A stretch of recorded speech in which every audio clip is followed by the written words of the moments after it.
Hey everyone, welcome back to the channel. Today we're diving into something that touches almost every relationship: romantic, family, or friendship. Have you ever been with someone who suddenly goes quiet after an argument or painful moment? They don't yell. They don't cry. They just say, "I'm fine," and then shut down completely. Most of us get this wrong. We think they're giving us the silent treatment, being passive-aggressive, or avoiding responsibility. But the truth is far more compassionate and complex. That silence isn't emptiness. It's often a deep, protective response happening inside their nervous system. If you're someone who shuts down when you're hurting, or if you love someone who does, this video is for you. We're going to explore the psychology and neuroscience behind emotional shutdown, why it happens, what's really going on inside, and most importantly, how to gently reach someone in that state without making things worse. Let's start with what we usually see on the surface. Conflict arises. Emotions get intense. One person starts talking, explaining, maybe even raising their voice. The other person stops. Their face goes blank. They withdraw. And when asked what's wrong, the most common reply is two simple words: "I'm fine." But "I'm fine" in this context rarely means everything is okay. It usually translates to "I'm overwhelmed, I need space, and I don't have the capacity to speak right now," without falling apart. This isn't a conscious choice to punish anyone. Modern psychology and neuroscience, particularly polyvagal theory developed by Dr. Stephen Porges, helps us understand why this happens. Our autonomic nervous system, the part that controls automatic responses, has three main states when facing stress or emotional threat. First is the safe and connected state, where we feel calm and can communicate openly. "That really hurt me because..." Second is the mobilized state, fight or flight. Heart rate goes up, we argue, defend ourselves, or storm out. But when the emotional pain feels too overwhelming, when the nervous system senses that fighting or running won't help and the threat feels inescapable, it shifts into the third state, dorsal vagal shutdown, often called the freeze or collapse response. This is an ancient survival mechanism. Think of it like an overloaded electrical circuit. To prevent total burnout, the system shuts down non-essential functions. Heart rate slows, muscles may tense or feel heavy, and crucially, the connection between the emotional centers like the amygdala and the thinking, speaking part of the brain, the prefrontal cortex, gets disrupted. In that moment, even if there are 1,000 thoughts racing inside, the person literally cannot access the words easily. It feels like their voice is locked. Pushing them with questions like, "Why aren't you talking?" or "Stop ignoring me," only deepens the freeze. It's like asking someone having a panic attack to solve a math problem. The pressure makes the shutdown worse. So where does this pattern come from? It's rarely just personality. Usually it develops through one or more of these three major pathways. First, early life experiences. Attachment theory, pioneered by John Bowlby and Mary Ainsworth, shows that how we learn to handle emotions as children shapes our adult responses. If a child's tears were met with irritation, their anger was punished, or their sadness was dismissed with "Stop crying," or "I'll give you something to cry about," they quickly learn that showing vulnerability is unsafe.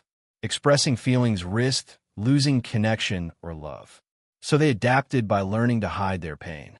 As adults, that same survival strategy kicks in automatically during conflict. Second, painful adult relationships. Many people develop shutdown responses after experiencing emotional manipulation, gaslighting, or criticism in past relationships.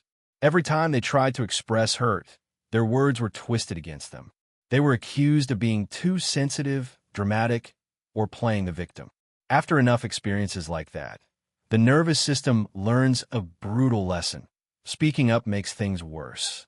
Silence becomes the safest option to protect yourself from further harm. Third, natural wiring and processing style. Some people are simply internal processors, while others think by talking things out loud. External processors.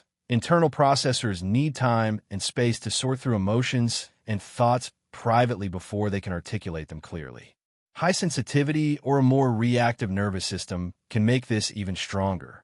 During intense moments, Their brain is like an old laptop trying to run too many programs at once.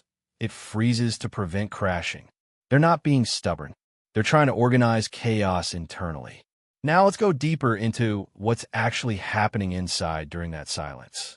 There are three important psychological realities most people miss. Reality 1. The silence is full of intense internal activity. On the outside, they look calm or distant. Inside, their mind is working overtime. The brain's default mode network, the area involved in self-reflection, replaying events, and imagining outcomes, becomes highly active. They're analyzing every word said, questioning themselves, worrying about the relationship, and trying to make sense of their own emotions. It's not avoidance. It's deep processing. Reality 2. Silence is often an act of love and protection. People who shut down frequently have a strong awareness of their emotional limits. They can feel intense, dark, or destructive feelings rising. Instead of letting those raw emotions spill out as hurtful words they can't take back, they choose silence. They're protecting you from the storm inside. What looks like withdrawal is actually them trying to safeguard the relationship. Reality 3. Pressure makes everything worse. The more you chase, demand answers, or follow them around saying, "Talk to me," the deeper they go into shutdown. Each demand reinforces old fears that their emotions are a burden. The nervous system registers danger instead of safety, and they retreat further. Real connection becomes harder. So how do you actually reach someone who goes quiet? The key is presence without pressure. If you're with someone who shuts down, try this instead of chasing. Give them clear, kind space. You could say something like, "I can see this is really overwhelming for you right now. I respect that you need time to process. I'm here when you're ready to talk. I'm not going anywhere." Then actually step back. Go to another room, take a walk, or do something calm. This simple act signals safety to their nervous system. When the pressure drops, their body can slowly come out of freeze mode and language centers can come back online. For those of you who tend to go quiet yourself, this message is important. Your way of processing is not a flaw. It's not coldness or lack of care. You simply experience emotions at a deeper level and need time to navigate them. However, long-term silence without any signal can create anxiety and misunderstanding for the other person. A powerful practice is to create safe exits. Even in the middle of shutdown, try to offer a short bridge like, "I'm feeling flooded right now and need about 20 to 40 minutes to calm down and organize my thoughts. I care about this, and I promise I'll come back to talk when I can do it properly." This small step prevents the other person from spiraling into fear of abandonment while still honoring your needs. When someone who processes internally finally does speak, their words often carry real depth and honesty. Because they've thought things through carefully, their communication tends to be more considered, less reactive, and more meaningful. In a world full of instant emotional outbursts, this reflective quality is actually a strength. Silence, when understood, isn't rejection. It's a different language of processing pain. It's proof of someone who feels things deeply and is trying their best to handle it responsibly. If you recognize yourself or someone you love in this pattern, know that change is possible. It starts with awareness, compassion, and small bridges of communication.